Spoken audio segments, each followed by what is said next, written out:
आपलं चुकलंय कुठे?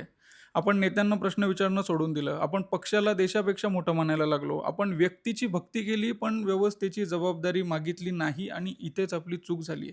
आज संसदेत आपल्या पंतप्रधानांचं भाषण ऐकलं, संसद सुरू व्हायच्या अगोदर. त्यात जंतर-मंतरवर अजिबात काही बोलणं झालेलं नाहीये किंवा पेपर लीकवर सुद्धा एकही शब्द ऐकायला मिळाला नाही. सर्वात मोठी गोष्ट म्हणजे जंतर-मंतर आणि संसद यामध्ये फक्त 3 किलोमीटरचं अंतर आहे, पण कधी-कधी अंतर किलोमीटरचं नसतंच.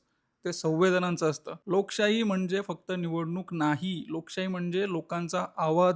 लोकशाही म्हणजे प्रश्न विचारण्याचा अधिकार. लोकशाही म्हणजे सत्तेला सत्य दाखवण्याची ताकद. जेव्हा हजारो तरुण रस्त्यावर उतरतात, तेव्हा त्यांना भाषण नको असतं.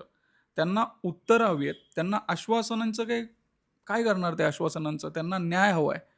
आणि देशातील लाखो विद्यार्थी परीक्षा देतात, रात्रभर जागून अभ्यास करतात, आई-वडील कष्ट करतात, स्वप्न उभी करतात, आपल्या मुलांसाठी ते स्वप्न बघतात.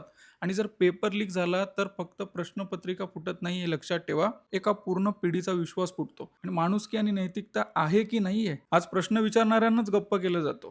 आणि ही चिंतेची बाब आहे. योग्य वेळी आवाज उचलायला शिका आणि जे लोकं म्हणजे ज्यांना आपण आपल्या डिक्शनरीमध्ये भक्त म्हणतो, त्यांनी सुद्धा एकदा विचार करा, की तुमची मुलं सुद्धा डॉक्टरेटला कधीतरी ॲप्लाय करतील. त्यांना सुद्धा हायर एज्युकेशन हवंय आणि जर अशी पेपरफुटी होत असेल, तर काय करणार?